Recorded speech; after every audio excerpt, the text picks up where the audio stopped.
Hey guys, tonight we're starting with something strange. You're lying there, soft under your blanket, maybe scrolling through videos in a half-daze. And somewhere, deep inside that nice modern brain of yours, is a flicker. A quiet little spark that belongs on a battlefield. Because while you may think of yourself as peaceful, the species you belong to, well, it's got a bit of a temper. Picture this, a newborn baby, barely blinking, its fingers curling like tiny question marks. Now smash cut to a mushroom cloud. Flames, shockwave, destruction. That's humanity.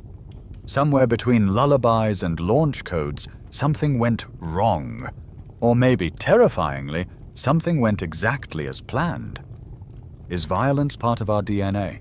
Or did we learn it, perfect it, sharpen it into something beautiful and terrible? Because if you zoom out far enough, history doesn't look like progress. It looks like a pattern. Build, burn, rebuild, repeat. And you, snug as you are right now, are a direct descendant of those who did the burning. So, before you get comfortable, take a moment to like the video and subscribe, but only if you genuinely enjoy what I do here. And if you feel like it, let me know your location and local time in the comments. I love seeing where and when you're tuning in from. Now, dim the lights, maybe turn on a fan for that soft background hum, and let's ease into tonight's journey together. You begin life in warmth and silence. But out there, in the long, grim parade of history, things are anything but quiet. Violence isn't just in the headlines. It's in your posture, your reflexes, your deep responses to fear. It's in the curve of your fingernails and the spike of your adrenaline when someone yells in the street. It's older than language, older than memory. And perhaps more terrifyingly, it's natural. You don't start off violent, you start off squishy, blinking, and confused. But within weeks, you'll grab, cry, and even hit. Not because you're evil, because that's how you get attention, protection, food. It's strategy, not malice. But the wiring is there. Even infants show signs of territoriality, of reacting with distress when other babies enter their space, which is both adorable and vaguely alarming. Some evolutionary psychologists believe that the capacity for aggression is just as baked in as the need for affection. Your brain is a tightrope walker, balanced between empathy and fear, compassion and defense. And over thousands of years, those who struck first often survived longer, which makes your gentle brain, ironically, a war-tested organ. Consider this. The same neural pathways involved in solving puzzles are involved in strategic violence. Your capacity for cooperation, for building, negotiating, planning, is the exact same machinery used to lay ambushes, coordinate attacks, and engineer cruelty. It's not that we evolved despite violence. We may have evolved because of it. But here's the weird twist. Even in the midst of all this, you still crave peace, warmth, storytelling. You make music, raise children, cry at movies. So how do those two things coexist? How can the same species develop both the nuclear bomb and the violin? Historians still argue whether early humans were more violent than we are now, or whether we've just gotten better at hiding it. Some point to the drastic decline in homicide rates over the last few centuries. Others warn that mass violence, genocide, war, systemic cruelty, has only grown more efficient. It's like asking whether a single punch is worse than a drone strike. The metrics are tricky, but what's not tricky is this. You've inherited everything. The screaming, the hugging, the building, the burning, all of it. And it's in you. whether you notice it or not. That flicker when someone cuts you in line, the jolt when a door slams, the rush when you're winning an argument, small echoes of ancient struggles, micro-duels, played out in your modern life. Even your fiction loves a fight. Your favorite shows, your favorite games. They're saturated in tension, in battle, in glorious, stylized destruction. There's something deeply satisfying about the struggle, the risk, the triumph. It doesn't make you cruel. It makes you human. Still, the question haunts you.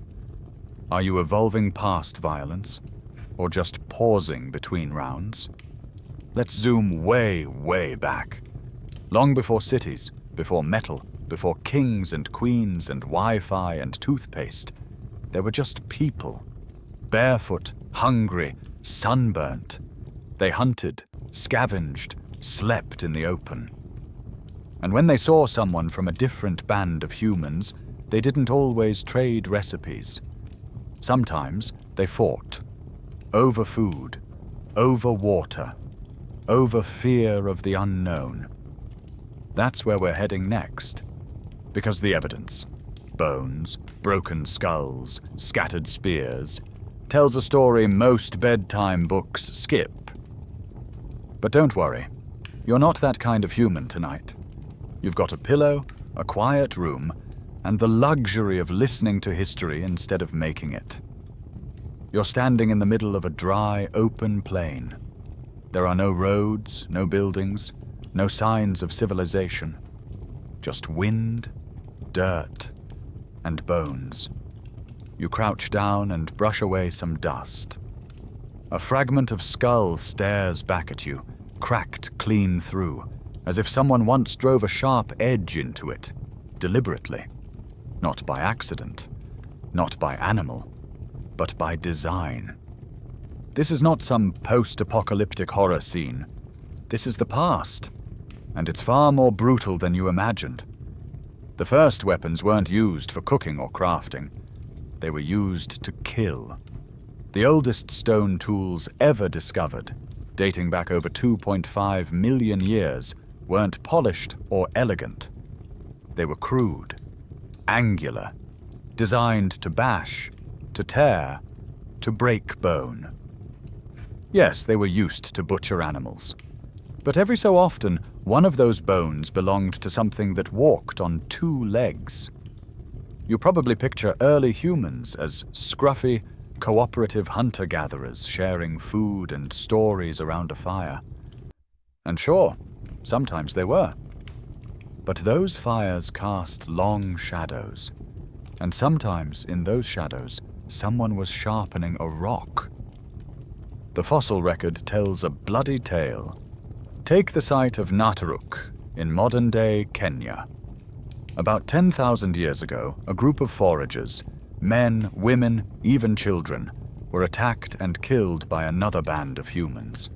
Their skeletons were found with fractured skulls, broken ribs, and obsidian blades still embedded in their bones. Some were bound. None were buried. It wasn't a skirmish. It was a massacre. And it's not an isolated case. All across prehistoric sites, archaeologists have unearthed signs of intentional violence. Parry fractures on forearms, crushed craniums, projectile wounds. These weren't accidents. These were deliberate acts. Historians still argue whether this kind of violence was common or exceptional. Was it widespread tribal warfare? Or were these occasional flare-ups in an otherwise peaceful time? Some researchers think early humans lived relatively harmoniously, with violence reserved for extreme situations. Others believe that territorial disputes and resource competition made conflict nearly inevitable. But either way, one thing's clear. Violence didn't start with civilization. It started before pottery, before language, before anyone wrote anything down. It may even be older than us. In fact, there's a chilling possibility that violence played a role in shaping what we became. Picture this. Two small groups of early humans encounter each other by a river. One group is stronger, more coordinated, more aggressive. The other is outnumbered, unprepared, slower to react. Who survives? Whose children go on to pass on their genes? Who learns to strike first? It's a grim kind of natural selection. And the ones who made it weren't always the nicest. Here's a quirky little detail. Some of the earliest tools weren't just weapons. They were brain enhancers.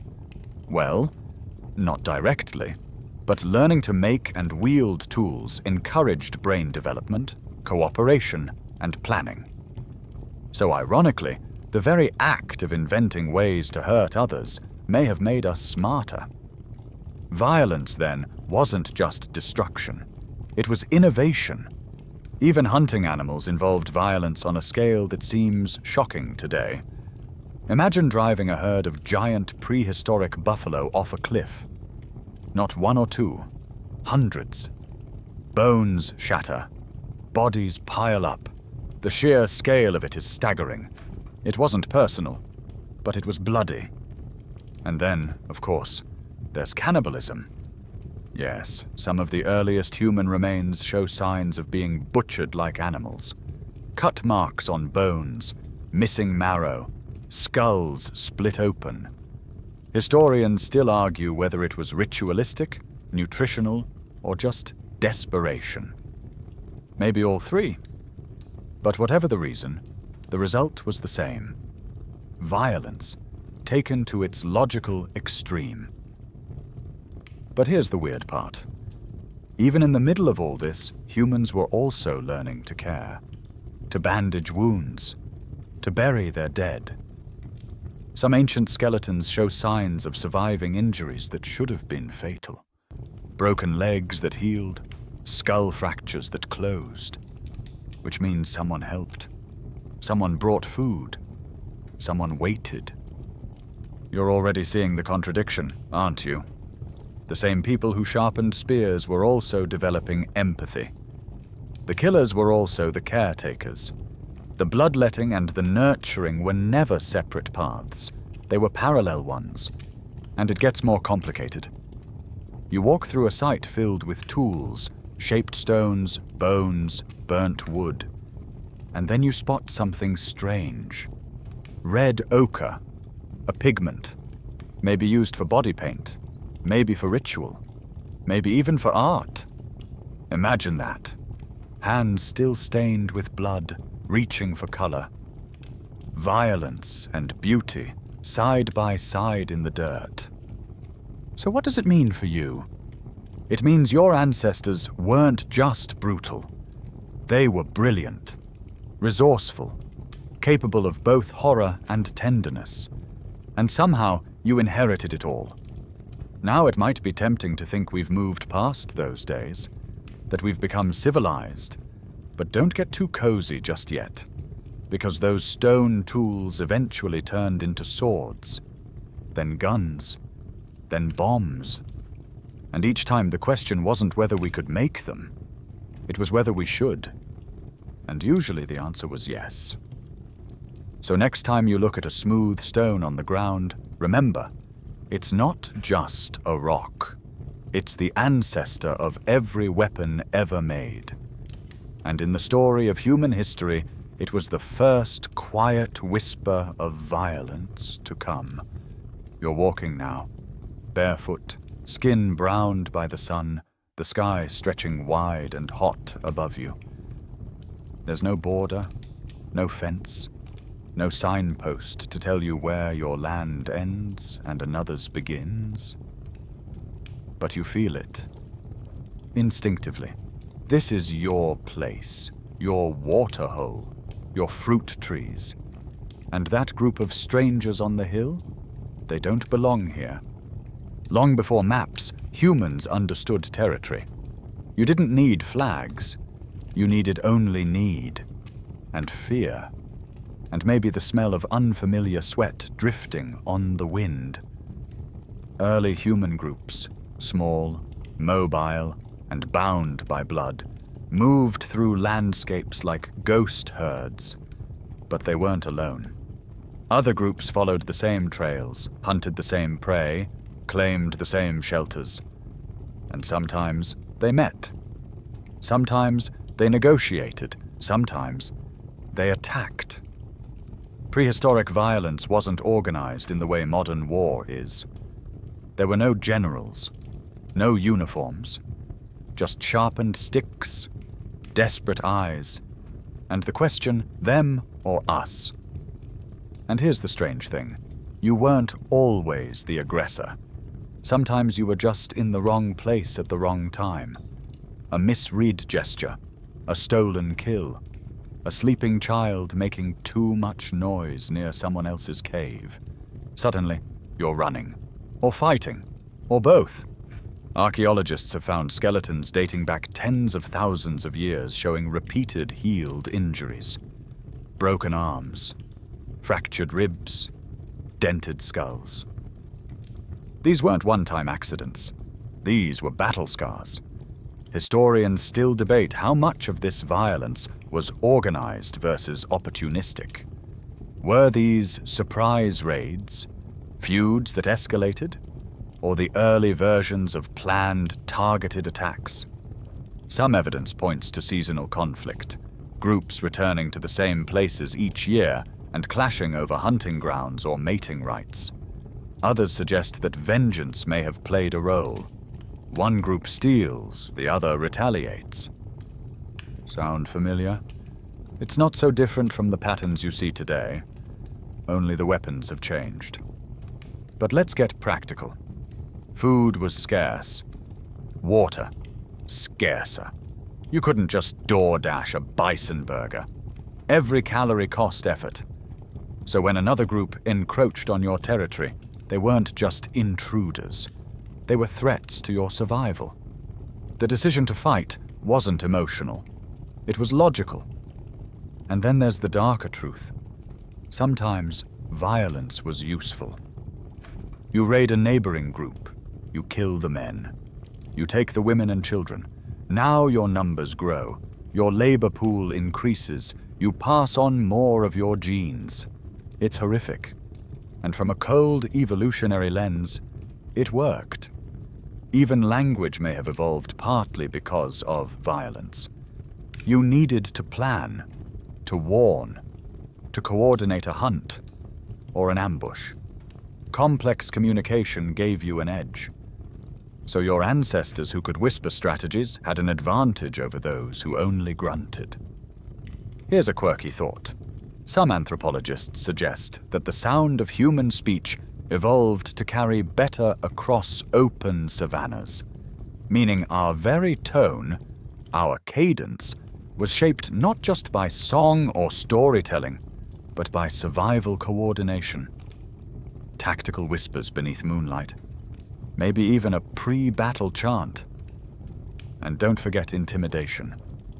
Before the first blow is struck, there's the dance, the display of power, screaming, drumming, painted faces, waving weapons.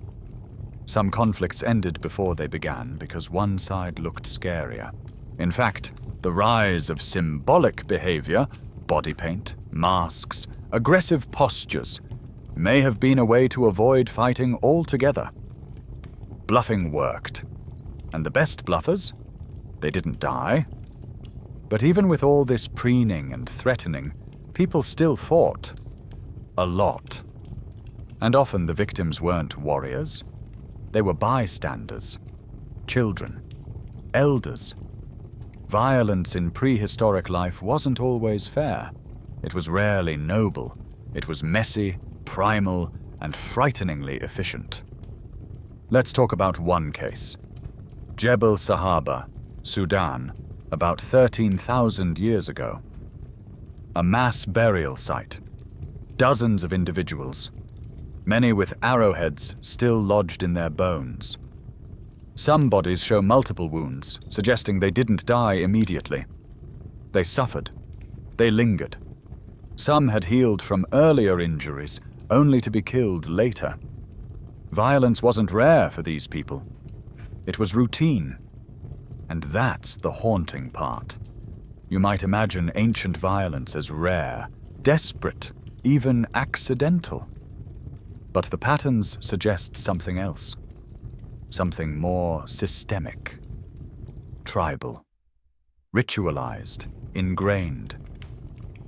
And yet, even here, you find tenderness. Bodies buried carefully. Arranged with care. Graves marked with ochre, shells, beads. Grief existed. So did memory, love, mourning. These people weren't savages, they were you. Without Wi-Fi. They laughed, sang, held hands. And sometimes they killed. Modern humans like to draw a neat line between then and now. But there's no line, just a long, fading smear. The instincts that led you to protect your property, defend your group, distrust outsiders, they haven't disappeared. They've just learned to wear suits, to post online, to shout at city council meetings instead of throwing rocks. You still have the old wiring. You just run modern software. And while you lie there, cocooned in your blankets, your ancestors whisper. In dreams, in reflexes, in the way your heart races when footsteps follow you too closely at night. This isn't ancient history. It's your inheritance. The grass beneath your feet changes. It gets thicker, wilder. The landscape feels familiar, but something's off. You hear distant shrieks, a rustle in the trees. Then you see them. Faces like yours, but not quite. Longer arms, heavy brows, smaller chins, and something cold in their eyes. You're not in Homo sapiens territory anymore. You've crossed into someone else's home. Welcome to the world of your cousins, the primates. You might imagine humans invented violence, that it's the unfortunate price of civilization. But the truth is, long before the first humans struck each other, your evolutionary relatives were already getting a head start. Take chimpanzees. Cute? Sometimes. Deadly? Often. In the wild, they don't just fight. They wage war. Raiding parties of male chimps sneak into neighboring territories, ambush solitary males, and attack with brutal coordination. They target the face, the genitals, the throat. And when they're done, they retreat in silence, leaving only silence and blood behind. It's not just random aggression, it's strategic. Chimpanzees expand territory through conquest. The fewer rivals, the more food. The more food, the more mates. Sound familiar? And it's not limited to chimps. Gorillas can be violent too, especially when silverbacks fight for control of a group. Their brawls are thunderous, chest-pounding contests of strength and will. Mating rights often hang in the balance. Sometimes infants are killed during takeovers. A brutal reset. Nature's cold reboot. But there's a twist. Bonobos, close relatives of chimps, rarely resort to violence. They use touch, play, and affection to diffuse tension. They've evolved a different strategy. Love, not war. Historians, primatologists, still argue why these two species turned out so differently. Environment, diet, social structure. The debate continues, but the comparison is striking. Even among apes, violence is a choice, a tendency, not a law. Which brings us to your more immediate family, the hominins. You walk into a shallow cave. Bones crunch underfoot. In the firelight, you see them. Neanderthals. Stockier than you. Built for cold and brute force.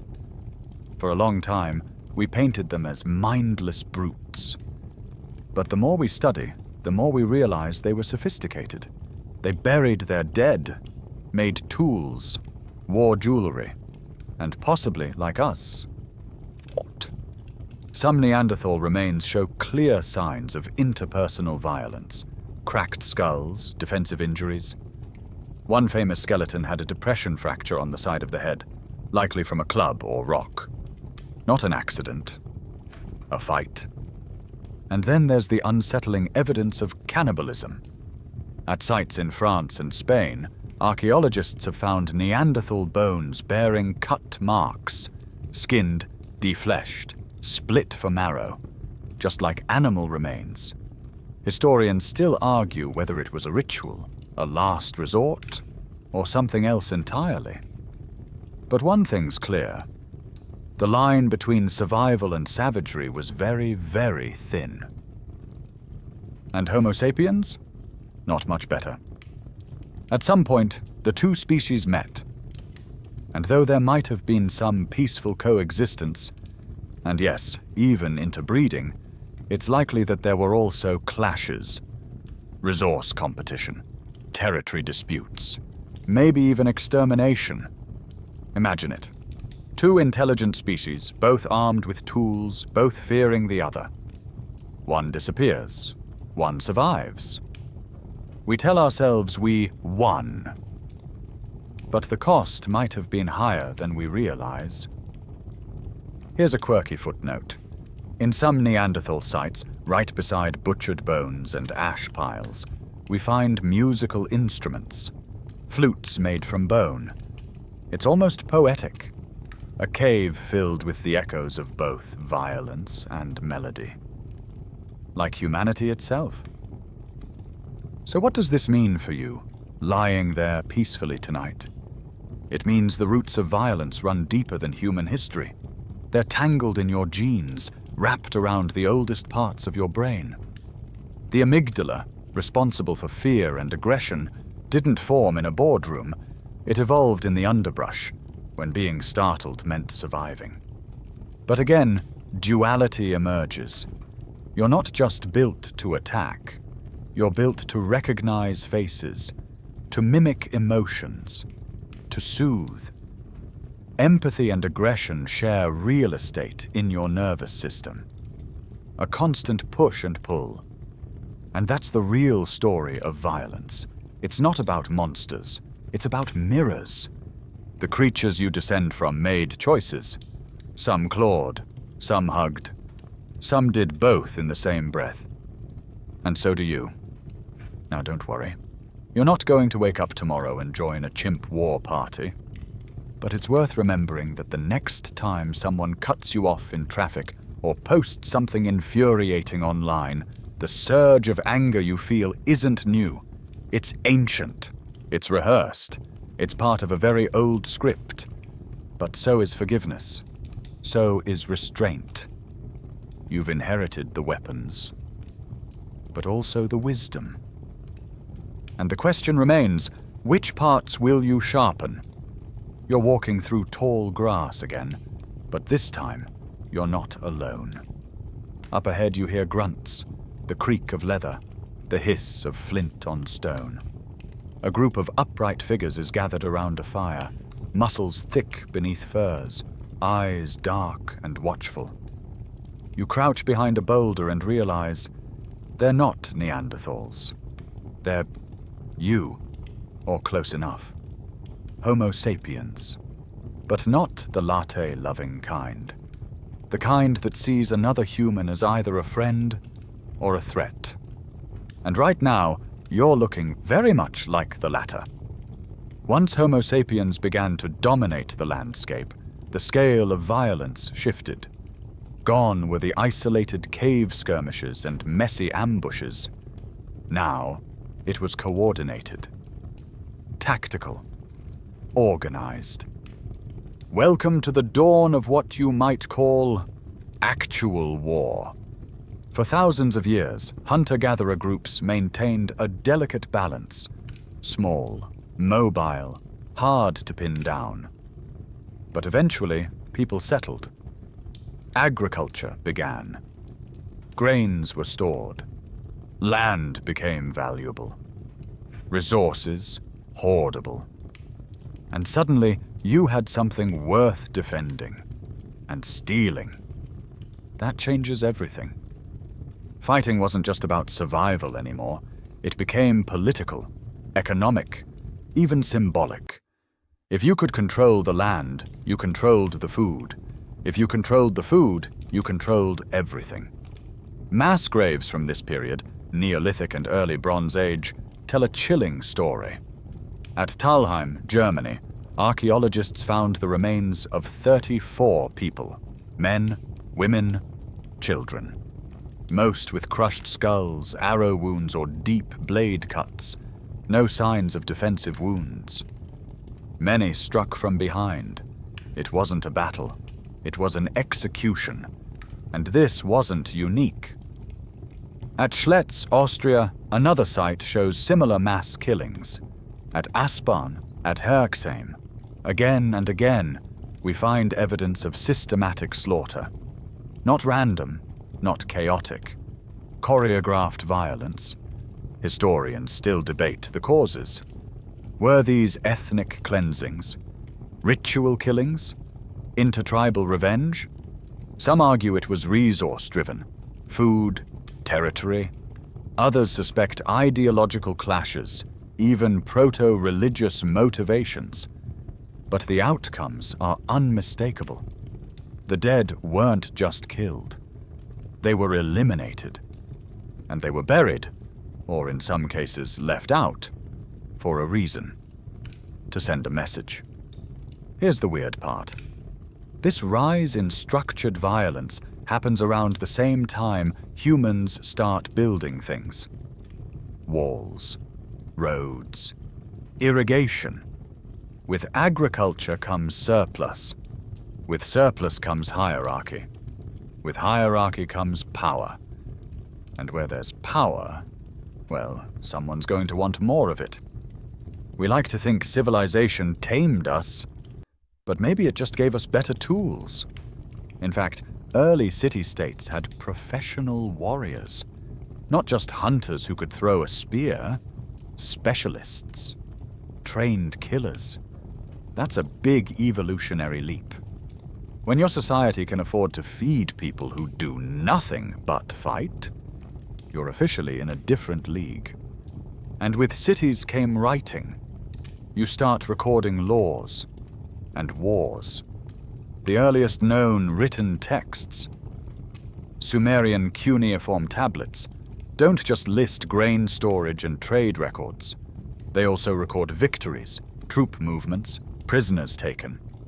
Even the braggy stuff.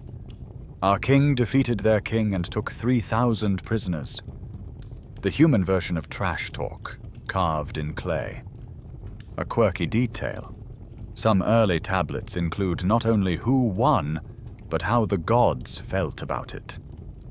If your army triumphed, clearly the gods were pleased. If you lost, well, you must have sinned. It's not just about weapons, it's about meaning. This intertwining of religion and war has deep roots. It wasn't just about killing, it was about killing correctly. Sacrifices had rules. Battles were preceded by rituals. Even mercy could be ritualized. Sometimes captives were spared for religious reasons, only to be sacrificed later in more elaborate fashion. And yet, even in this brutal landscape, humans still tried to build peace. Some early laws tried to regulate revenge. Limit it. If someone from Tribe A kills someone from Tribe B, maybe Tribe B doesn't wipe out all of Tribe A, just takes compensation. An eye for an eye, a tooth for a tooth. Crude, yes, but better than total annihilation. It's the beginning of justice, buried deep in the blood-soaked soil. But let's be honest. Laws didn't stop the violence. They just shaped it. Turned it from spontaneous rage into something sanctioned. Structured. Predictable. You might be less likely to kill randomly, but more likely to kill when someone said it was allowed. And weapons? Oh, they got an upgrade too. Stone axes became bronze blades. Spears got longer. Bows got stronger. The moment you figured out how to smelt metal was the moment war got shiny. Imagine facing a bronze sword for the first time. You're holding a stick with a rock on the end. He's holding thunder in his hand. You're not just outmatched, you're obsolete. And that's another dark truth. Violence drives innovation. Better weapons mean more victories. More victories mean more resources. More resources mean more time to invent even better weapons. It's a vicious little circle, and it's one of the engines of history. So here you are, Homo sapiens, tool maker, fire wielder, song singer, and now warmonger. You didn't mean to become this way, but you did. Slowly, layer by layer, fight by fight. And tonight, while you sleep safe and full, remember, some of your ancestors died in a ditch, their skulls shattered by someone who looked exactly like you. And some survived, and passed down their stories, their scars, their instincts. And now, they live inside you. You're standing ankle-deep in snow, surrounded by silence so complete it hums. The wind bites your cheeks. A frozen stream glints nearby. And lying face down in the ice is a man. Or what's left of him. You step closer.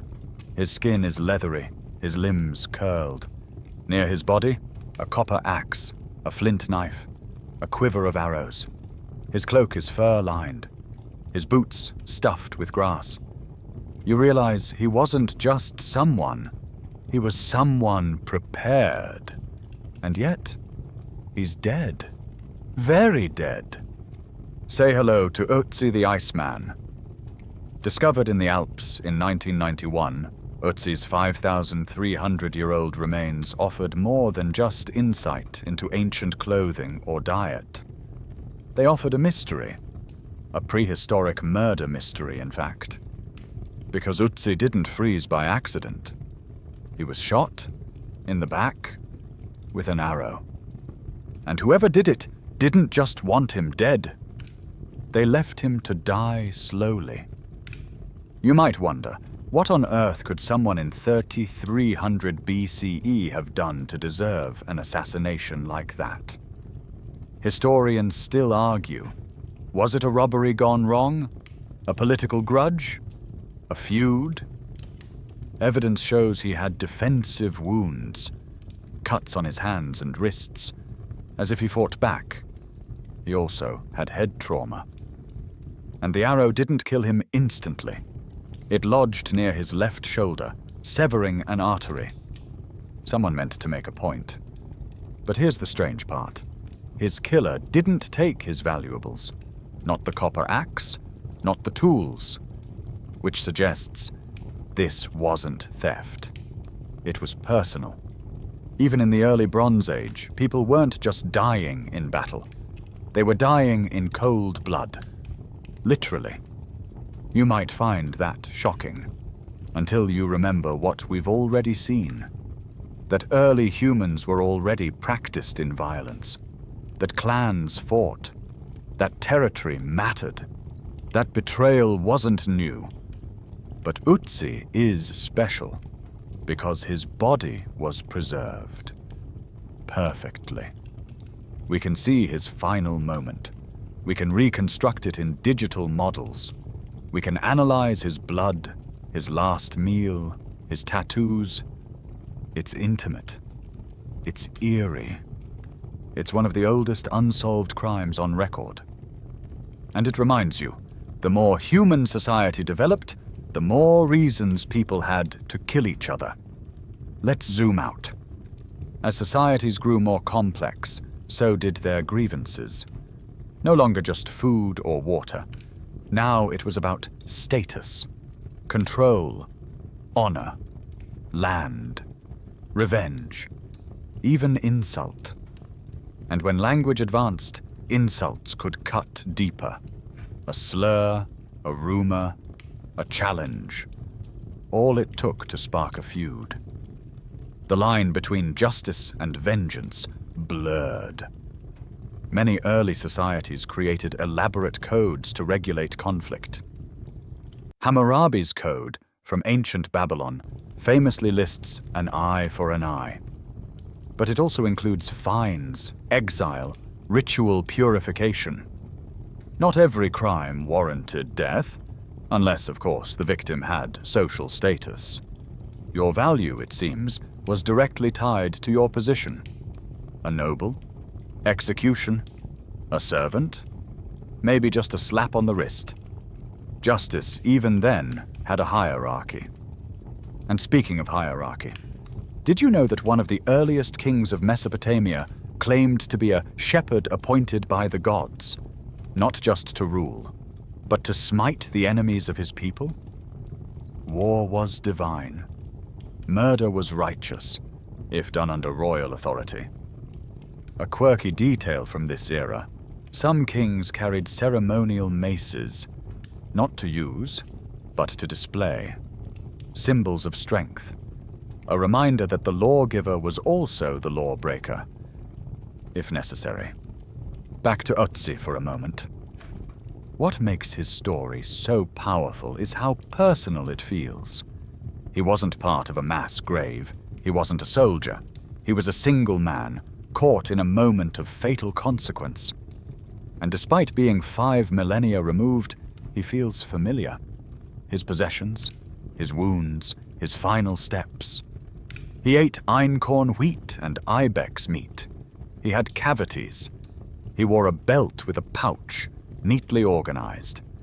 If you squint hard enough, he could be you, just with better footwear. And yet, his fate reminds us that the impulse to settle scores has always been with us. The careful planning, the ambush, the cold, calculated release of an arrow when your back is turned. It's ancient, it's ugly, it's human. Historians still debate whether Ötzi's killing was an isolated grudge or part of a larger pattern. Some believe it hints at early political violence. Others suggest clan rivalries. There's even a theory that Ötzi was a ritual scapegoat, a sacrifice sent into the mountains. But with no written records, all we have is speculation. Still, his death fits a broader pattern emerging around this time. Interpersonal violence with purpose. Not chaotic, not wild, but intentional. Surgical. And often silent, and that might be the most chilling development of all.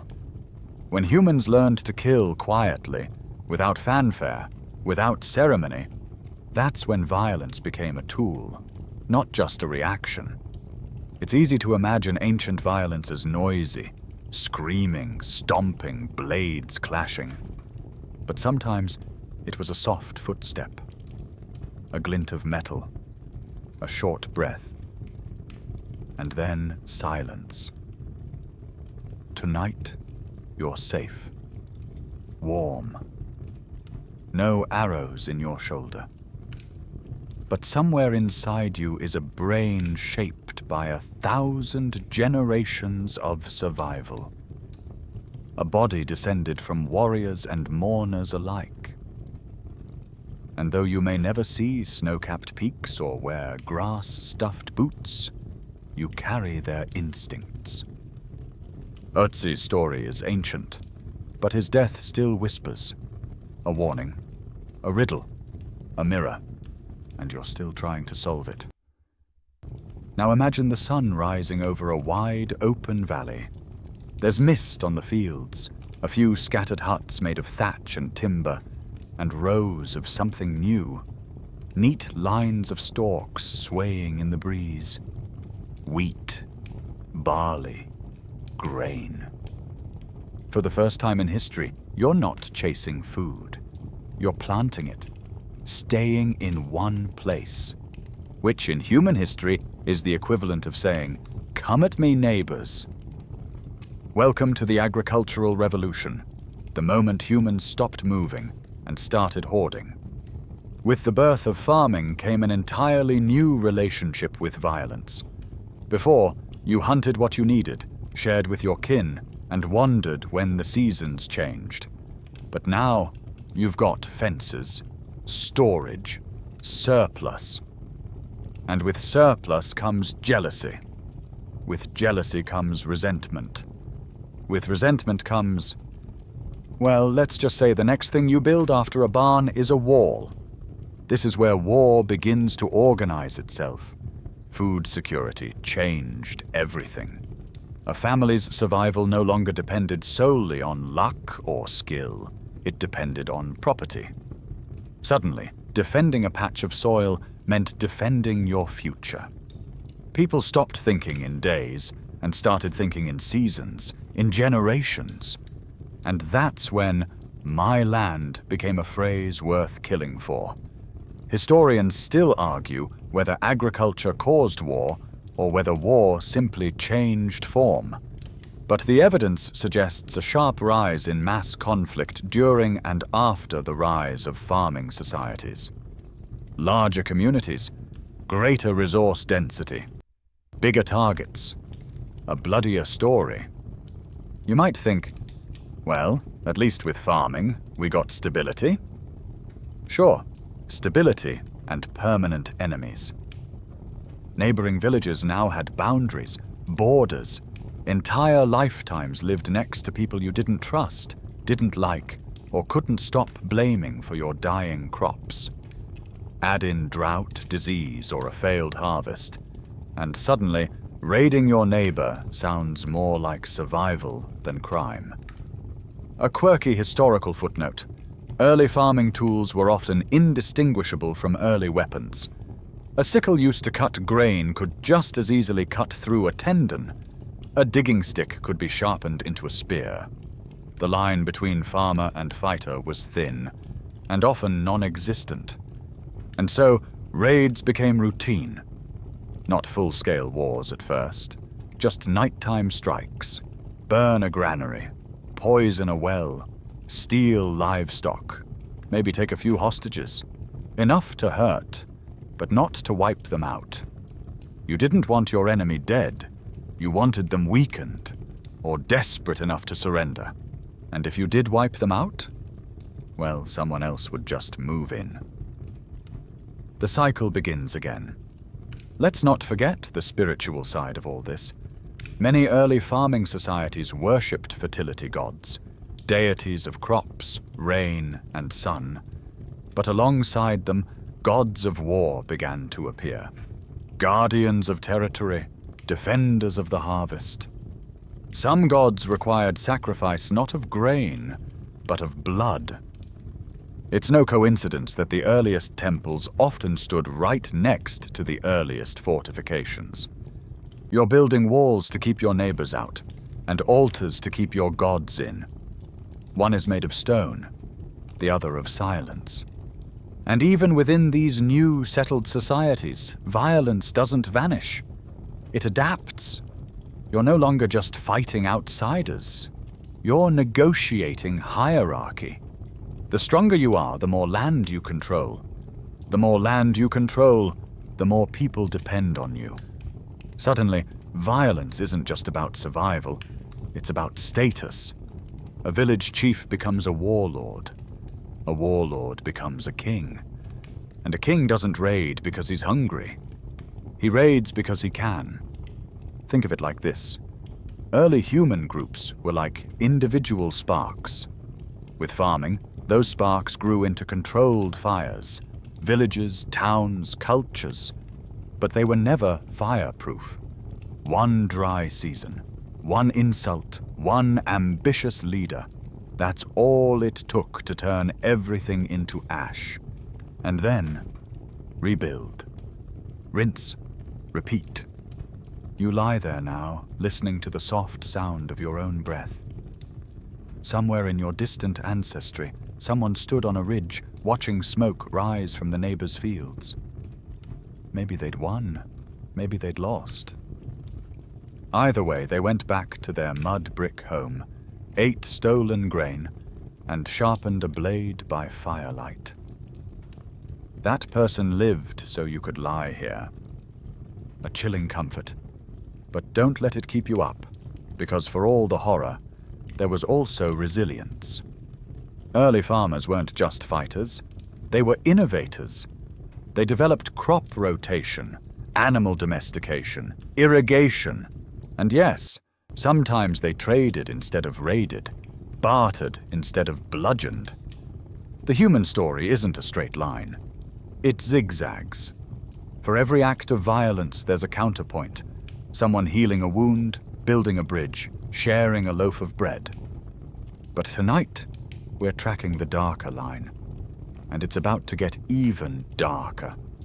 Because if food could spark war, imagine what happens when someone says, "The gods told me to do it."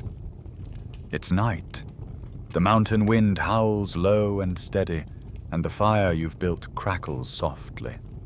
You're wrapped in a coarse hide cloak, your hands trembling slightly, not from the cold, but from something deeper. Across from you sits a man with wild eyes and ash on his face. He holds a knife, but he isn't carving meat. He's drawing in the dirt. A symbol, repeating it, muttering. You can't understand the words, but you recognize the tension. Something is about to happen, and you don't want to be here when it does, because you're about to witness one of the earliest forms of ritual violence. As societies grew more complex, so did their fears, and their ways of managing those fears. Crops failed, a child fell ill, a comet streaked across the sky.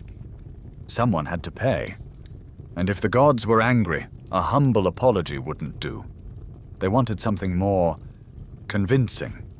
Human sacrifice. It's a term that sounds almost cartoonishly barbaric, like something confined to pulp fiction or over-the-top movies. But it was very real, very methodical, and for thousands of years, very normal. We have archaeological evidence of sacrificial pits from ancient Mesopotamia. In some, the victims were carefully laid in rows, arms crossed peacefully, as if they were part of a ceremony they understood. Others, not so much. Some show signs of restraint, of blunt force trauma, of death not by reverence but by terror. And this wasn't just a Bronze Age quirk. From the bog bodies of Iron Age Europe, preserved in tannic peat with rope marks still on their necks, to the famous Aztec temples where hearts were cut from chests mid-beat, ritual killing was a central part of spiritual life. Not an aberration, an offering. Historians still argue about the function of these killings. Were they meant to appease deities? To solidify political power? To reinforce social order? Likely all three. Violence became not just a tool of war, but a performance. It was theatrical, symbolic, sometimes even beautiful in its own horrifying way. Imagine the scene. Incense rising, drums beating, a figure raised high before the crowd, then silence, then the blade. People cheered. Why? Because they believed it worked. The rains came. The plague ended. The enemies retreated. Blood in their minds was currency. And sometimes only death could purchase survival. And not all sacrifices were equal. Some victims were prisoners of war, others were criminals. But in many cases, they were chosen specifically because they were valuable, healthy, attractive, even beloved. It was a twisted logic. The gods deserved the best. A quirky example. In ancient China, entire retinues of servants were buried alive alongside their ruler, to serve him in the afterlife. Not metaphorically, actually. People, buried, breathing. The afterlife needed staffing, apparently. But sacrifice wasn't always about death. Sometimes it was about suffering, maiming, mutilation. Think of Viking blood eagles, though modern scholars debate whether they were ever really performed. The idea of flaying someone's back open to send them to Odin tells you a lot about the values of a culture. Still, it's easy to feel smug now, isn't it? To think, well, at least we've outgrown all that. But have we? Consider how modern societies still stage violence. Public executions lasted well into the 19th century, complete with cheering crowds, packed lunches, and vendors selling snacks. In some parts of the world they still happen, and even when actual executions fade, the urge remains. We still demand symbolic sacrifices, scapegoats, public shame, cancellation. We don't cut out hearts anymore, we cut reputations. But the crowd still gathers, the chants still rise, the thrill of justice still echoes. There's a strange comfort in it, a sense that the group is cleansed, the world is reset, order is restored. Violence, when justified, becomes therapeutic.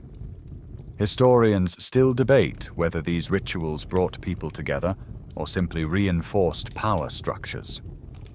Was the spectacle meant to awe the masses, to distract them, or to unite them under a common, trembling fear? Probably all of the above, but let's not pretend it was all top-down oppression. People wanted to believe, wanted to see the knife fall, because if the gods were real, and if they were angry, then better someone else than you. And yet, sometimes it was you. People offered themselves. Voluntarily. Walked into temples, drank herbal sedatives, climbed steps they would never descend. Not because they were suicidal, but because they believed it mattered. There's a terrifying nobility in that, and a bone-deep sadness. You lie there now, warm and distant, but the echo remains. In every standing stone, in every sacred altar, in every story where the hero dies so the world can be saved. Sacrifice is still in the bones of your stories, and maybe in the bones of you. The symbols in the dirt, the chants in the night, the hush before the blade. They're all ancient rhythms your species has danced to for millennia. And though your world is quieter now, less drums, fewer blood pits, the melody hasn't stopped. It just plays in a different key. Now the world is bigger, the fires are larger, the walls taller. You're no longer a lone wanderer crouched behind rocks. You're in a city now, maybe Sumer, or Babylon, or early Rome. Cobblestones underfoot. Crowds in the market, soldiers at the gates. A world of order, of culture, of trade. And beneath it all, the same old blood. Because here's the thing. The more we built, the more we killed. And not in fits of rage or petty tribal squabbles, but with calculation, with strategy, with spreadsheets carved in clay.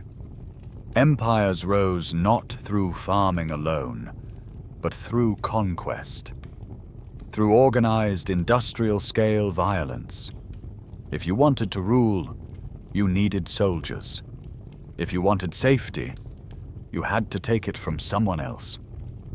Welcome to history's biggest long-term investment strategy. Empires built on bone. Take the Assyrians. By the first millennium BCE, they had perfected the art of controlled brutality. Their kings boasted in inscriptions of how many heads they took, how high they stacked the corpses, how they flayed enemies and hung their skins from city walls. These weren't war crimes. These were marketing materials. It sounds medieval, except it was older than the Middle Ages. Even the famously cultured Romans were no strangers to organized cruelty. The Pax Romana, Rome's golden age of peace, was peace for Rome. For everyone else, it was a coin toss between enslavement and crucifixion. One quirky record tells of a Roman general who, after defeating a rebellious city, forced the entire male population to draw lots. Every 10th man was executed. The term for it? Decimation. Now you know where the word comes from. And still, we called it civilization. Historians still argue whether empires were inherently violent, or whether violence was just the unfortunate cost of building large-scale societies. But when you look at the bones, mass graves outside city walls, arrowheads buried in vertebrae, skulls split with precision, it's hard to ignore the pattern. With empires came organization, and with organization came bureaucracy. Now, violence wasn't just a crime or a spectacle. It was policy. You weren't just killing someone, you were enforcing law, defending borders, collecting tribute, spreading order. Consider the Persians. By all accounts, they were relatively lenient rulers, letting conquered people keep their religions, their customs, their languages. But if you rebelled, swift, crushing retribution. Burned cities, executed leaders, roads lined with bodies as a warning to the next province over. A message written in blood, but oh so legible. And if the Persians were carrot and stick, the Greeks were poetry and power. They brought democracy, and also siege warfare, slavery, and the destruction of entire city-states. The Athenians, famed lovers of logic and geometry, once voted to kill all the men of Melos and enslave the women and children. Why? Because Melos tried to stay neutral. Neutrality wasn't allowed. You might think violence came from the fringes, from invaders, barbarians, the uncivilized, but often it came from the very heart of civilization, from the courts, the senates, the palaces. The architects of empire weren't butchers with blood-stained hands. They were scholars, priests, accountants. Violence had become elegant. A quirky footnote from ancient Egypt. Pharaohs often depicted themselves smiting enemies on temple walls, not in real-time battle, but in eternal still life. You'd see a giant pharaoh, exaggerated in size, holding a kneeling enemy by the hair and striking them with a mace. It wasn't just propaganda, it was a declaration. This is the order of things. Forever. Violence was ritualized, aestheticized, normalized, and yet these same civilizations produced art, literature, philosophy. The Code of Hammurabi, and the conquest of Elam, the Iliad, and the sack of Troy, the pyramids, and the lash marks on the laborers' backs. You see the contradiction, don't you? The very societies that gave us written law also gave us mass crucifixion. The cultures that built aqueducts also destroyed entire cities. The tension is constant, civilized and savage, dignity and domination, reason and rage. And maybe that's the point, because humans didn't grow violent when they became uncivilized. They grew better at it when they became organized. We developed infrastructure, not to avoid war, but to fight it more efficiently, to supply it, to glorify it. And as cities grew, the violence moved further from sight. You didn't have to kill with your own hands. You could hire someone, draft someone, Write the order, stamp the seal, and never see the blood. Comfortable, isn't it? Tonight, you lie in a room built by generations of planners and builders. But behind every blueprint is a battlefield. Behind every scroll, a sword. Your ancestors didn't just survive by farming and trading. They survived by making sure someone else didn't. And the bones beneath ancient roads still tell the story. So as you settle deeper into your blanket, remember, the empires you dream of weren't made with bricks alone.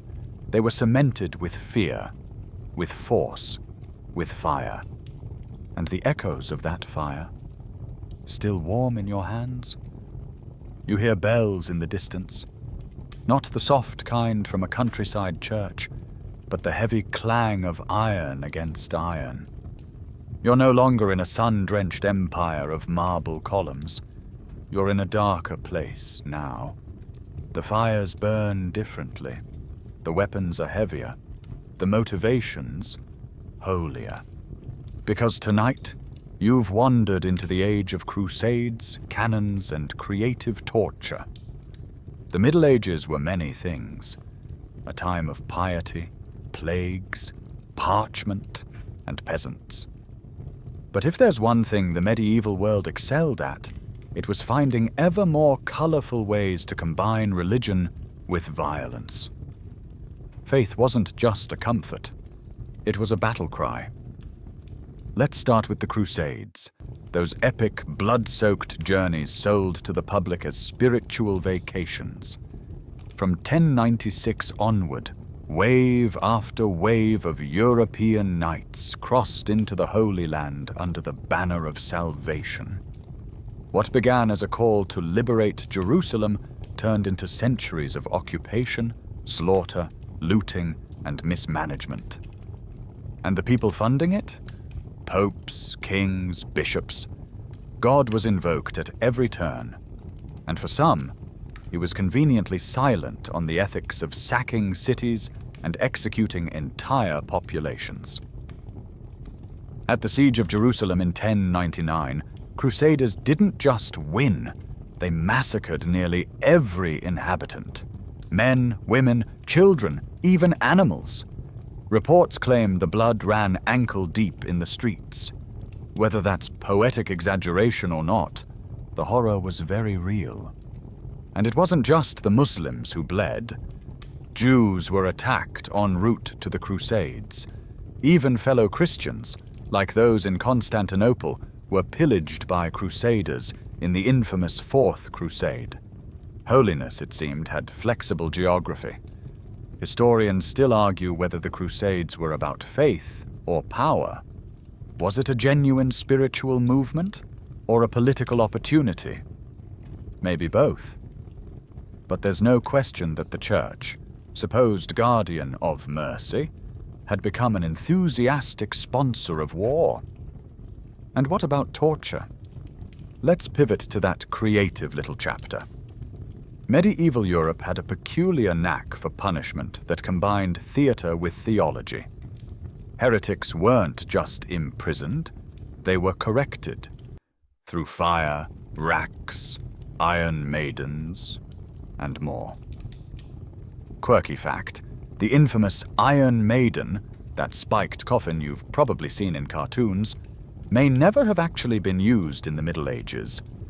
Most evidence suggests it was a 19th century invention, retroactively painted into medieval torture lore. But that doesn't make the real devices any less horrifying. They had chairs lined with spikes, pears made of iron that could be inserted and twisted. Devices designed not just to kill, but to humiliate, to display pain. Why? Because justice back then was as much performance as punishment. Townsfolk would gather for hangings, beheadings, and burnings. Children were brought along. Snacks were sold. It was public, communal, and somehow moral. Because if the condemned had sinned, then his pain was holy. His screams were cleansing the town. And don't think this was isolated to Europe. In Asia, dynasties used similarly inventive forms of justice. Lingqi, the infamous Chinese death by 1,000 cuts, was used to punish severe crimes. It wasn't quick or quiet. The executioner was trained to prolong life, cutting just deep enough to hurt, not enough to kill. It wasn't just about death. It was about spectacle, control. Why do this? Because in these societies, violence wasn't random. It was structured, legal, even sacred. It reminded people that power didn't just rule. It could hurt you. And still, these were the same civilizations that built cathedrals, painted masterpieces, wrote poetry, sang hymns. You could kneel in church on Sunday and cheer at a hanging on Monday. That contradiction runs deep.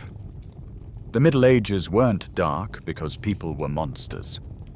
They were dark because people were people. And they believed deeply that what they were doing was right.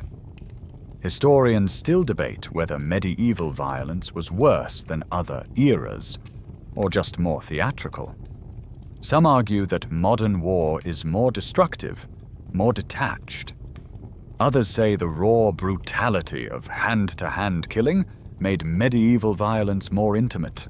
You saw the fear, you smelled the blood. You had to keep going anyway. And if that doesn't haunt you, you weren't paying attention. Even the weapons had flair. The flail, yes, the spiked ball on a chain, wasn't just for dramatic effect. It bypassed shields, shattered bones, and sent a very clear message. This is going to be unpleasant. Long swords, maces, crossbows. Each weapon was a carefully crafted tool for turning humans into stories. And every battlefield was a page in the long, loud novel of empire, loyalty, betrayal, and sometimes just bad weather. You lie there now, still and quiet.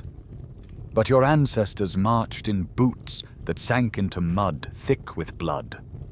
They prayed before battles. They carved blessings into sword hilts. They believed their killing was justified, even holy. That belief, the deep, aching need to make violence mean something, never really left. We've just changed the banners. The world map is changing again, stretching, cracking, bleeding at the edges. You're no longer in one kingdom or empire. You're standing on the deck of a wooden ship, sails billowing overhead, salt stinging your lips.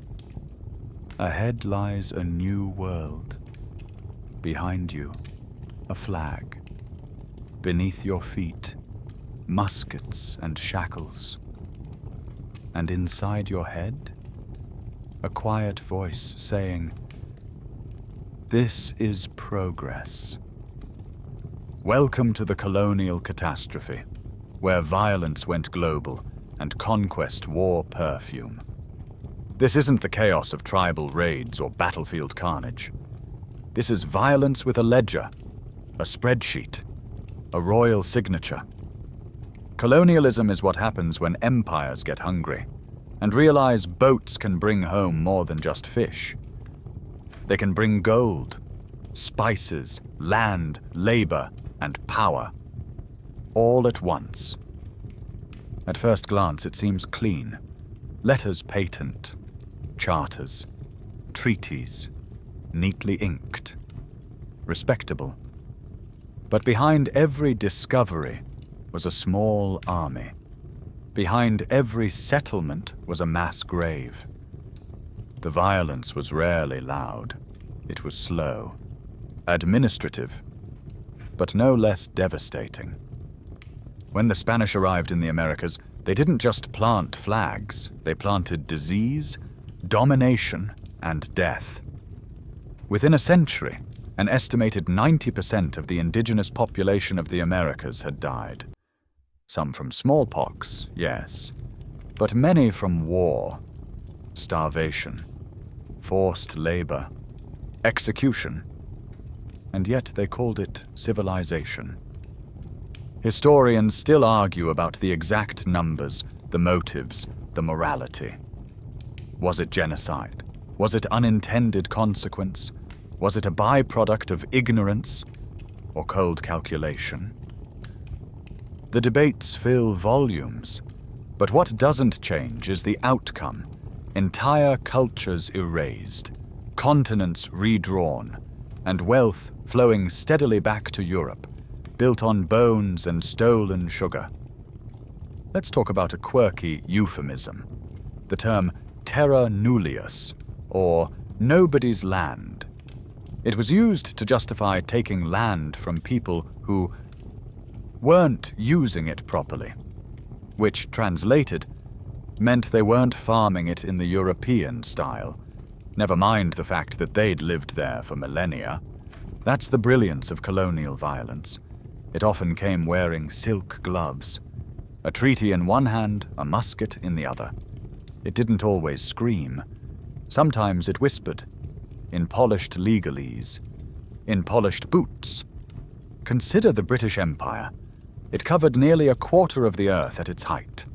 Its agents spoke of order, law, enlightenment. But order came with flogging. Law came with imprisonment. Enlightenment came with famine and gunfire. In India, the British East India Company wasn't just a business. It was a government, with private armies, taxation powers, the ability to wage war. And they did. Famously, during the Bengal famine of 1770, while millions starved, grain continued to be exported. Profits stayed strong. After all, market logic is immune to suffering. A dark irony. Many colonial officers saw themselves as moral guardians.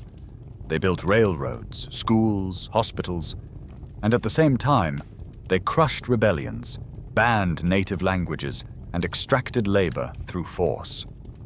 Civilization, they believed, was a gift, and violence, the wrapping paper. Even religion came along for the ride. Missionaries followed soldiers, crosses followed cannons. Faith became a partner in conquest, converting souls while nations consumed resources. This is the age of polite atrocity. Maps from the 17th and 18th centuries don't show war zones. They show opportunity. Land to explore, rivers to chart, peoples to tame. They rarely mention the villages burned or the treaties broken. You might think, at least they kept records. And yes, they did. With chilling detail. There are invoices for shackles, reports of casualties, ledgers listing names, weights, and prices of human cargo. Colonial violence wasn't just symbolic, it was logistical. And then came the resistance. Everywhere the colonizers went, people fought back. Rebellions in Haiti, India, Algeria, Vietnam. Brave, bloody, often doomed, but not forgotten. Names like Toussaint Louverture and Rani of Jhansi still burn in history's margins, reminders that the colonized were never passive. They were fierce, and they remembered. But even rebellion came at a cost. After the Indian Rebellion of 1857, the British retaliated with such savagery that entire towns were left empty. After the Mau Mau uprising in Kenya, thousands were detained, tortured, disappeared. These weren't battlefield losses, these were policies. And still, they wrote poetry. The same empire that crushed uprisings gave us Shakespeare. The same powers that enslaved nations penned philosophy about liberty. And that's the haunting contradiction. Colonizers often believed their own ideals. They thought they were helping, bringing light. You lie there now, far removed from that era. But your world is still shaped by it. Borders, languages, trade routes. Even the clothes you wear and the stories you tell, many come from a history of ships arriving uninvited. Violence doesn't always need a sword. Sometimes it just needs paperwork. Colonialism didn't just redraw the world. It rewired how humans understood power. It wasn't about hand-to-hand combat anymore. It was about strategy, optics, appearances, and above all, control. You don't need to scream when the system does it for you. And now, as you drift, consider this. The legacies of colonial violence aren't gone. They're inherited. In debt, in politics, in memory. The ghosts aren't angry. They're tired. But they still whisper. In old contracts, in missing names, in songs sung quietly in a language forbidden long ago. Now you're seated in a hall made of polished stone. There's a gavel at the front, a judge in robes, and scrolls filled with laws. People speak softly, with phrases like due process and civic order. Everything feels civilized, calm, rational. But you look a little closer and realize that the violence hasn't stopped. It's just wearing better clothes. This is the age of civilized savagery, when violence becomes so refined, so embedded in culture, it almost disappears from sight.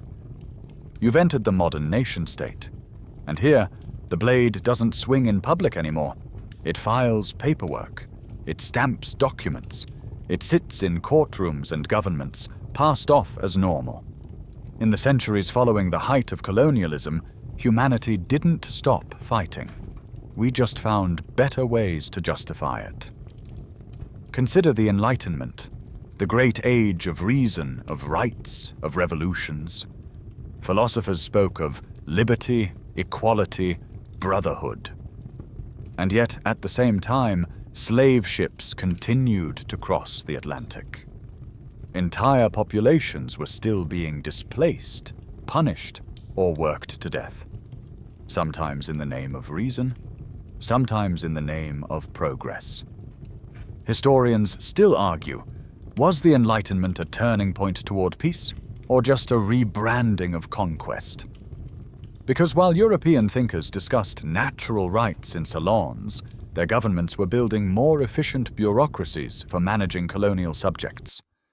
The hand that wrote about dignity was also signing off on mass deportations. You want a quirky example? The French Revolution. It gave us liberté, égalité, fraternité, and also the guillotine, designed to be swift, humane, scientific, and then used to execute over 17,000 people in a few short years. Many of them not nobles. Many of them barely guilty of anything more than bad timing or the wrong opinion. That's the modern touch.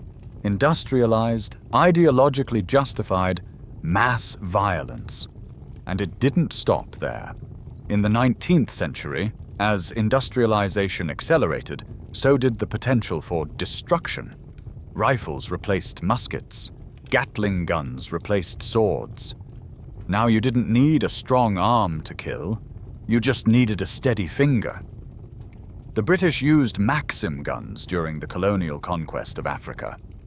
One famous line from a soldier at the Battle of Omdurman in Sudan. It was not a battle, but an execution. That's not a metaphor. The British lost fewer than 50 men. The opposing army lost over 10,000. The technology gap made warfare asymmetric. One side had steel, steam, and science. The other had courage and no chance. Even diplomacy began to rely on the quiet threat of overwhelming force. Gunboat diplomacy. If you won't sign the treaty, maybe you'll change your mind when a cannon is aimed at your shoreline. You didn't need to invade anymore. You could just imply. And yet at home, societies were becoming more peaceful. On the surface, executions were moved indoors. Public punishments faded. Civility increased. Cities grew cleaner, quieter, more ordered. But underneath it all, the pressure built. Because here's the thing. Civilized society often redirects violence rather than removing it. You don't kill your rival anymore. You sue them. You smear them in the papers. You pass laws that subtly erase their influence. It's still a kind of battle, just colder. And in many places, states took over violence entirely. You weren't allowed to seek revenge on your own. The government did it for you. Sometimes justly, sometimes not. Consider the Dreyfus affair in France. A Jewish military officer falsely accused of treason, imprisoned, humiliated, all with the full machinery of a legal system backing it.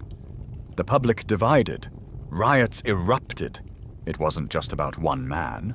It was about how easily a modern state could destroy someone with decorum. And then there's lynching in the United States, an act of pure mob violence carried out with the blessing, or at least the blind eye, of local authorities. Often public, often photographed, often postcarded.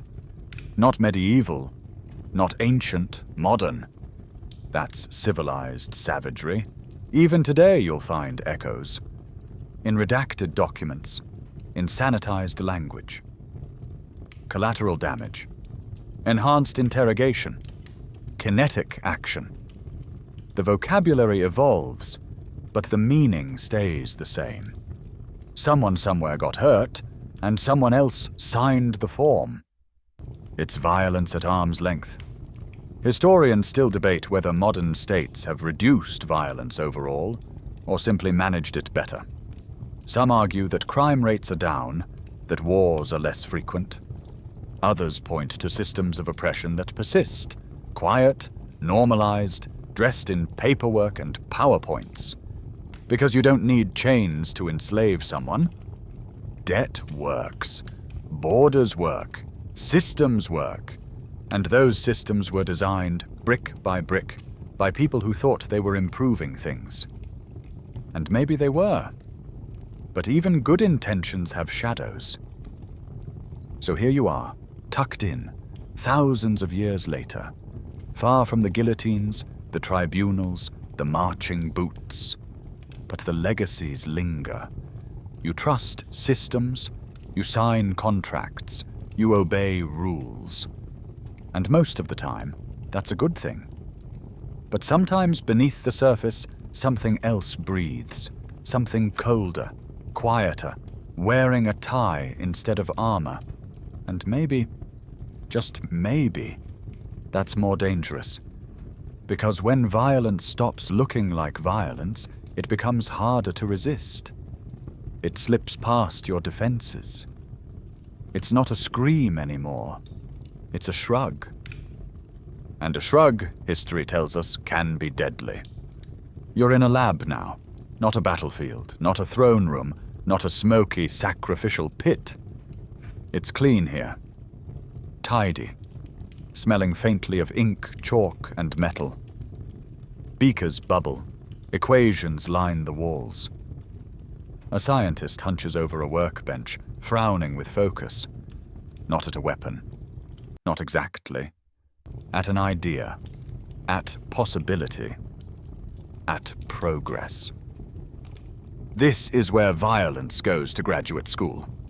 Welcome to the age of science and slaughter, where the brightest minds turned their gaze toward the darkest purposes. It begins innocently enough. A new chemical compound. A better engine. A discovery in metallurgy. But before long, someone's asking, could this kill more efficiently? And almost always the answer is yes. The Industrial Revolution didn't just change how people lived, it changed how people died. Now you could manufacture bullets by the thousand, cannons by the dozen, uniforms, swords, railways to move troops, telegraphs to send battle plans. Science didn't march into war with a drum. It took a train. Historians still argue whether the rise of technology made war more inevitable or just more efficient. But one thing is certain: it made war bigger. Take World War I, known as the war to end all wars, though of course it didn't. Over 16 million people dead, not from swords or famine, but from artillery, machine guns, and chemicals. Chlorine gas, mustard gas. Invisible, inescapable, agonizing. And who created those weapons? Scientists. Many of them respected, patriotic, brilliant, working not out of malice, but duty, curiosity, pride. One quirky detail. Fritz Haber, the German chemist who helped develop chemical warfare during WWI, also created a method for synthesizing ammonia from nitrogen, leading to modern fertilizers. He helped feed the world, and helped poison it. Same man. That's the paradox. The knife that slices bread can also stab. The same intelligence that cures disease can engineer genocide. And it gets worse. By World War II, we had perfected the art of mechanized violence. Tanks, planes, napalm. And then, in August 1945, the world changed forever. You know what's coming. Hiroshima, Nagasaki. The atomic bomb was not just an explosion. It was the birth of a new kind of violence. One that could erase a city in seconds, melt shadows into concrete, end tens of thousands of lives before the second hand clicked. And it wasn't done in rage. It was done in calculation. Historians still debate whether the bombs were necessary, whether they ended the war more quickly or simply showcased American power to the world. But whatever the motive, the message was clear. Humanity now had the power to destroy itself completely. And we built that power in the name of peace. You lie there now in the comfort of a world that didn't end in 1945, but could have. And still could. Because nuclear weapons didn't go away. They multiplied. Nation after nation raced to build their own. A strange kind of logic. The more everyone has, the less likely anyone is to use them. Like pointing loaded guns at each other and hoping nobody sneezes. Even our language reflects the coldness of modern violence. Mutually assured destruction. A phrase so tidy, so diplomatic, until you picture what it actually means. The scientists behind these developments were not villains. They were curious, driven, often haunted. Some wept at the results of their work. Others stood by it. And some, like J. Robert Oppenheimer, famously quoted the Bhagavad Gita, "Now I am become death, the destroyer of worlds." That's not just poetry. It's guilt in a lab coat. But it didn't end with bombs. Science turned toward the brain. Psychology became a weapon. Propaganda evolved from pamphlets to cinema. Entire nations learned how to mold public opinion, to weaponize fear. The battlefield moved into the mind. MK Ultra, torture programs, behavioral experiments, governments using citizens as test subjects, all in the name of security. And medical science, used to classify, segregate, justify eugenics. Phrenology, sterilization. In Nazi Germany, doctors played a central role in identifying who should live and who should die. That's the horror of this era. The violence didn't always look like a sword. Sometimes it looked like a graph, a prescription pad, a clipboard. But before we condemn it completely, let's be honest. Science also saved lives. Vaccines, surgery, clean water, lifespans doubled, mortality dropped. We cured more than we killed. And yet, the same brains that gave you penicillin also built cluster bombs. Historians still ask, is it the science that's dangerous, or the hands it ends up in? Because knowledge is neutral. Application is not. You're not guilty for this history, but you're not untouched by it either. Your world, the comfort you enjoy right now, is a product of both invention and destruction. The chair you lie in, the screen you're watching, the power in your walls. None of it exists without the legacy of war-born innovation. And as you close your eyes, just know, someone, somewhere, is probably inventing something right now. Something incredible. Something that might save lives or end them. Progress and peril. As inseparable as fire and smoke. And your species? Always dancing at the edge. You're back in the city again. But this time, it's glass and steel, not stone and brick. Traffic hums below you. Neon glows above. Cameras blink silently from corners. Everything feels advanced, efficient, rational. And yet, under all that shine, you feel something old, ancient even, because you've entered the modern age, the age of modern war, ancient brains. It's easy to think you've evolved past the primal instincts, that skyscrapers and smartphones prove we've moved on. But your brain? It didn't get the memo. That grey, squishy mass between your ears is still wired for tribalism, territorial defense, and split-second decisions about threats. It still processes someone who looks, talks, or acts differently as a possible danger, unless you've worked hard to override that impulse. And here's the dangerous part. When you give ancient instincts modern tools, you don't get peace. You get precision warfare. The 20th century saw 2 world wars that dwarfed anything in human history. Not just in numbers, but in reach, in complexity, in ideology. You didn't just kill someone because they lived on the wrong riverbank. You killed them because they represented something. An idea, a flag, a godless or God-fearing way of life. And for the first time, propaganda made it easy. Mass media meant you could demonize millions with a few posters, a radio broadcast, a film reel. Your enemy was no longer a specific person. It was an entire people. A blurry silhouette into which you could pour every fear, every grudge.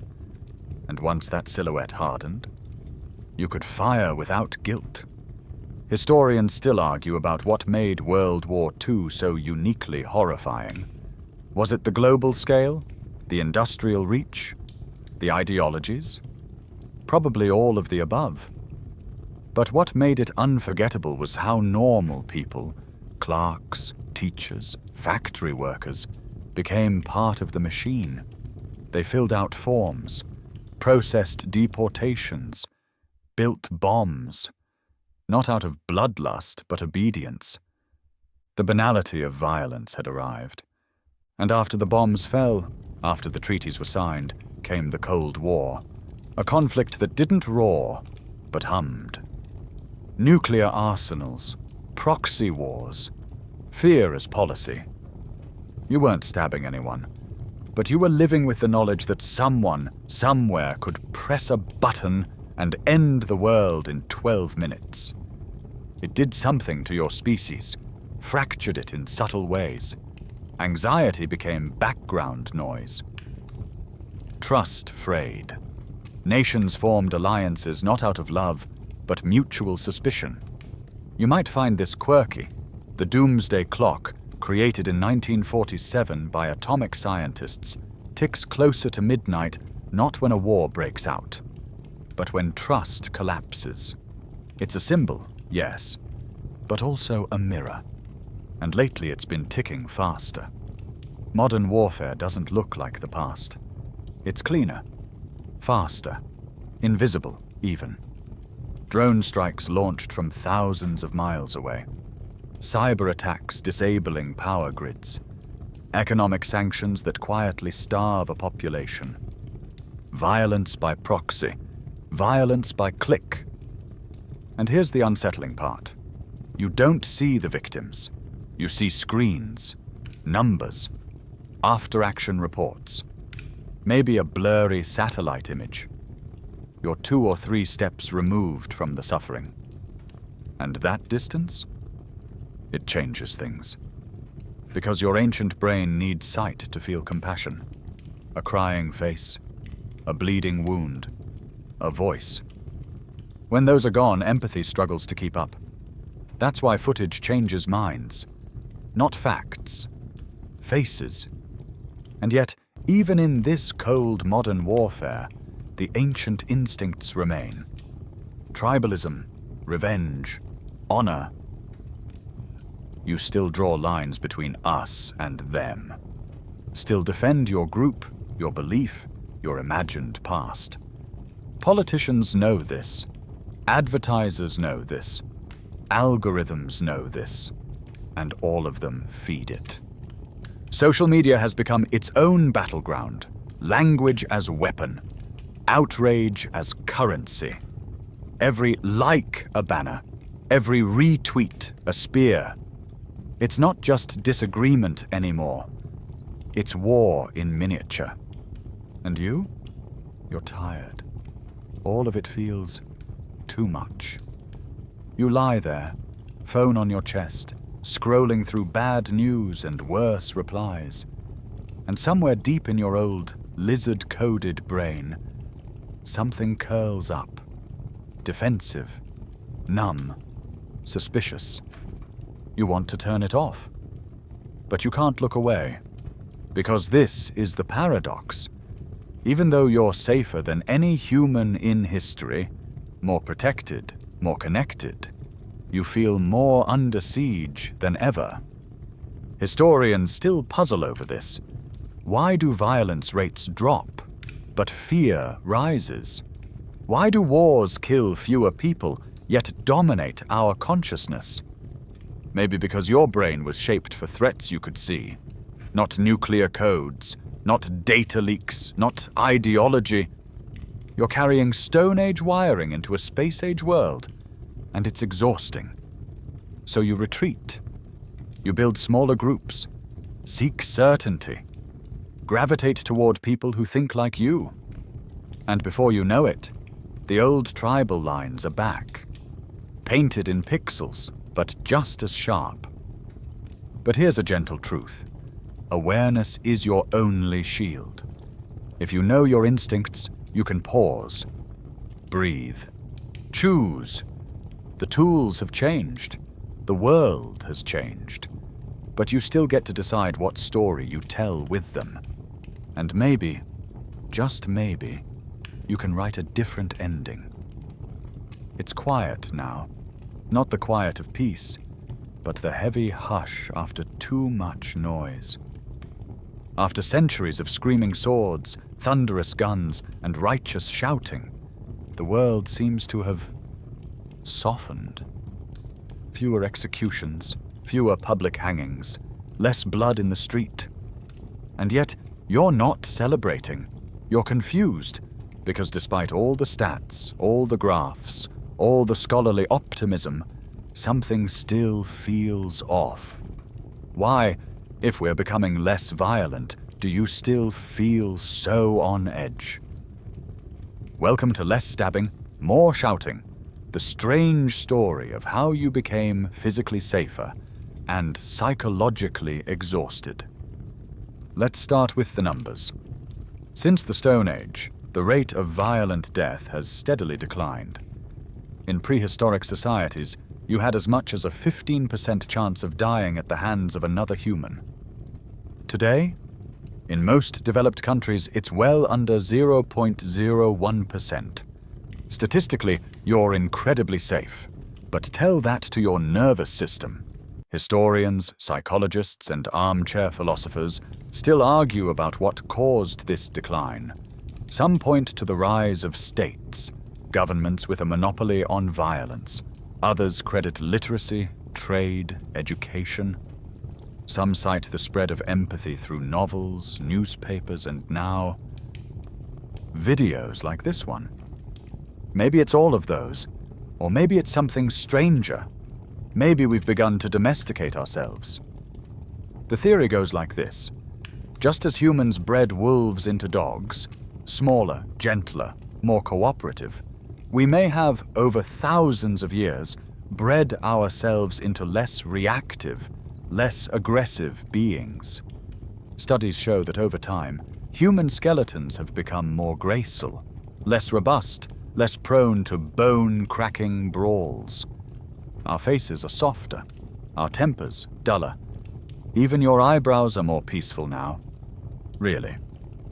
Quirky fact, one hypothesis says expressive eyebrows helped early humans communicate subtle emotions, reducing misunderstandings and lowering the odds of a punch to the face. Your mirror neurons, thank you. But let's not get too romantic, because while the fists may have stopped flying, the shouting has only gotten louder. Modern conflict isn't often fought with weapons. It's fought with words, on stages, in tweets, at dinner tables. Tribalism hasn't gone away. It's just changed jerseys. Political divides, culture wars, comment sections that feel like gladiator pits. You're not killing each other, but you're not exactly hugging either. You live in a paradox, safer than ever, yet more anxious, more connected, yet more divided. Less war, more worry. Why? Because your ancient brain evolved in small groups. Trust circles, clear hierarchies. Now, you're exposed to millions of strangers' opinions and crises. Every hour, your threat detection system is on constant high alert. It doesn't know how to interpret that angry headline, that viral outrage, that flashing emergency banner. So it does what it's always done, assumes danger, even if there isn't any. It's called empathic saturation. The feeling of drowning in other people's pain. Once upon a time, you might witness one tragedy in your life. A flood, a raid, a death in the village. Now you can see 10 before breakfast, and your poor prehistoric hardware isn't designed for that. You become numb, jittery, detached. And while the world grows less violent in action, it becomes more violent in feeling. Historians still debate whether this is a temporary phase or a long-term trend. Are we heading toward greater harmony, or just bottling up the violence for some future explosion? Either way, your role in it matters, because every generation has a choice: amplify the shouting or slow it down, sharpen the sword or melt it.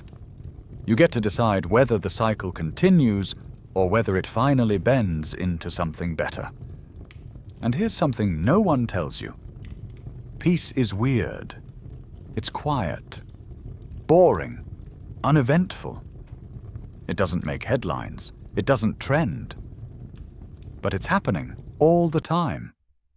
In classrooms, in shared meals, in gentle disagreements that end in laughter instead of fists. You just don't notice it, because peace doesn't scream. Tonight, your world isn't perfect. Far from it.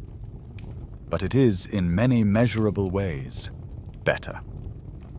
So you can lie here, blanket tucked under your chin, knowing that you're part of a strange species, one that claws and bites, but also writes lullabies and builds shelters for strangers. And while the shouting may never fully stop, the stabbing is fading. It's not utopia, but it's something. You wake up in a mirror, not a real one, but a slow realization that everything you've seen in this story is still here. just reshaped, redressed, rewired. The ape, the soldier, the scientist, the shouting man in the comment section, they're all you. Because this is the part where we ask, are we taming ourselves? It's a strange question. Sounds like something out of a science fiction novel. But evolutionary biologists take it seriously. Self-domestication theory suggests that over thousands of years, humans have been selectively breeding ourselves, though not in labs or kennels. In society, through norms, through pressure, through the quiet power of "don't be like that." You know what that power looks like. You've felt it. That moment someone gives you a look when you're too loud, too angry, too much.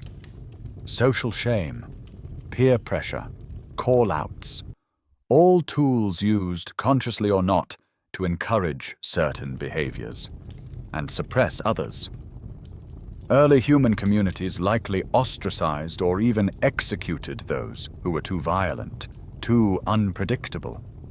Over time, those individuals left fewer descendants. The calmer ones survived. And it shows. You're more cooperative than your ancestors. You're better at reading emotions. You flinch at cruelty, unless you're very tired or very online. Even your facial structure hints at this evolution.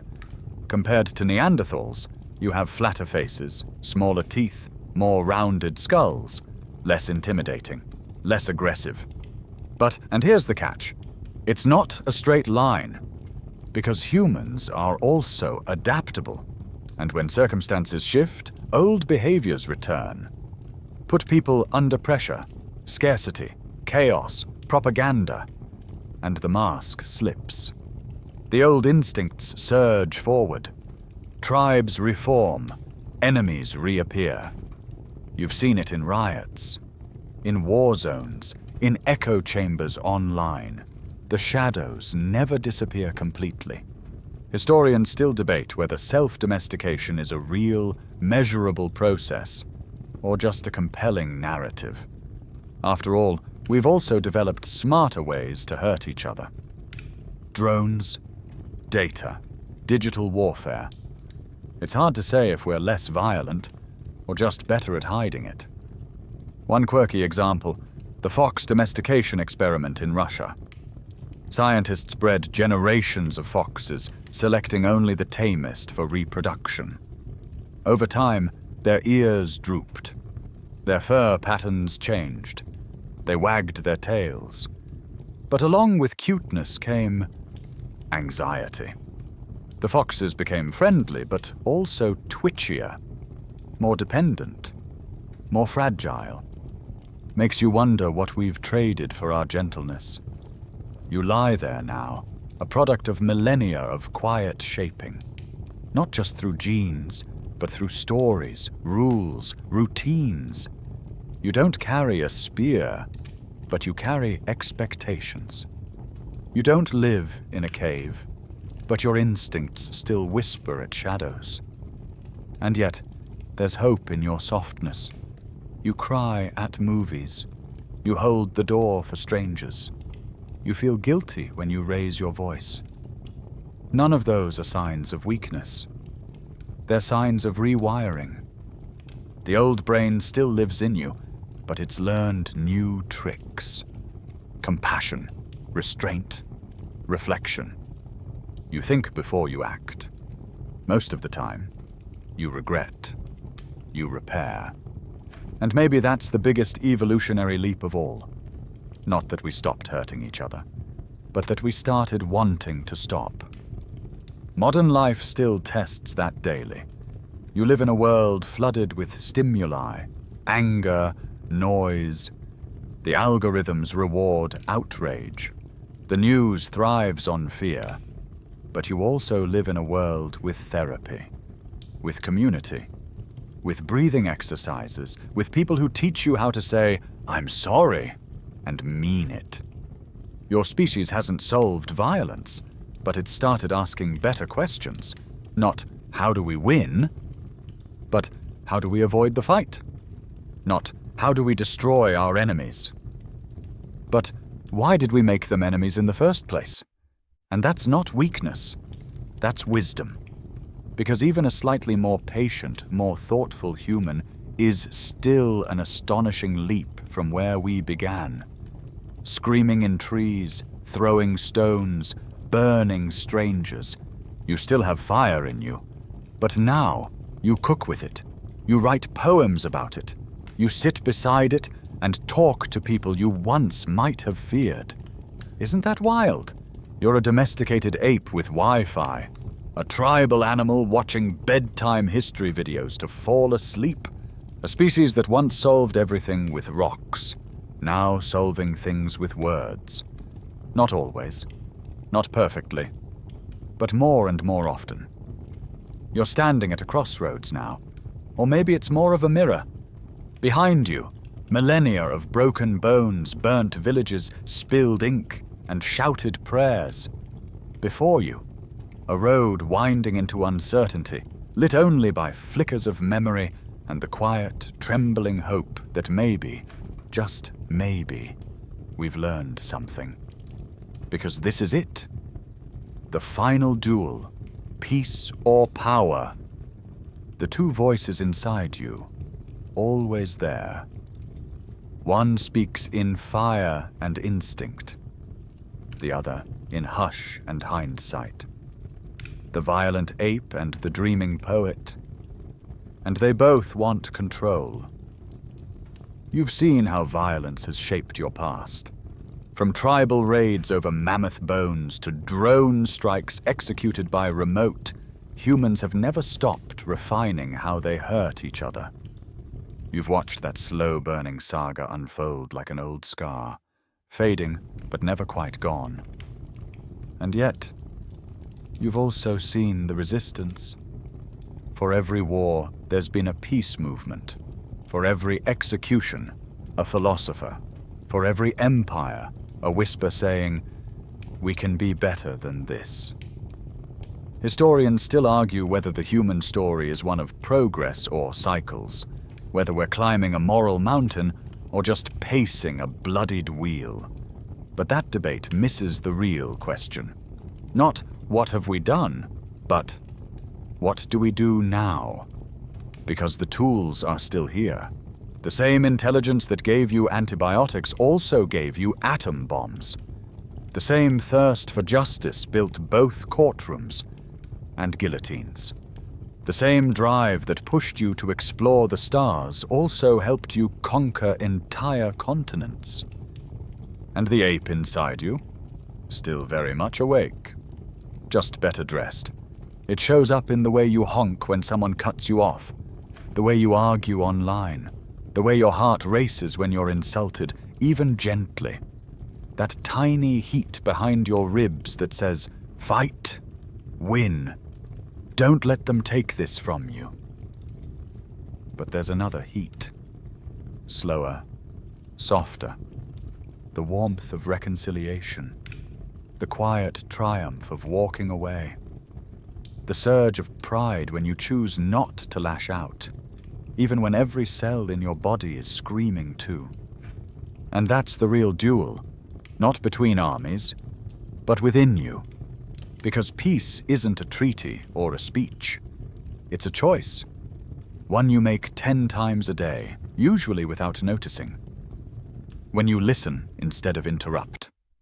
When you wait before reacting. When you let go of the need to be right, or first, or loudest. And that's not weakness. That's power. The kind of power the violent ape never understood. The kind that doesn't need to dominate or destroy. The kind that says, we've tried that way for a long time. Let's try something else. Quirky historical twist? Some of the most powerful movements in human history were non-violent.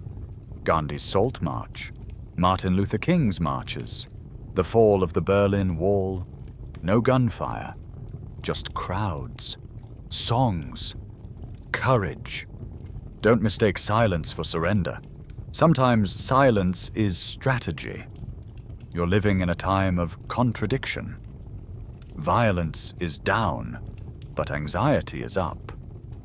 We're more tolerant, but more easily offended. We crave peace, but binge chaos. That's the friction of evolution in real time. And yet, you're still trying. Every time you take a deep breath instead of shouting, every time you reach across the aisle, every time you soften your voice instead of sharpening your words, that's resistance. That's revolution. Not in parades, in patience, not in power grabs, in grace. So now, as the lights dim in your room and the world outside grows still, you lie at the edge of something ancient and unfinished.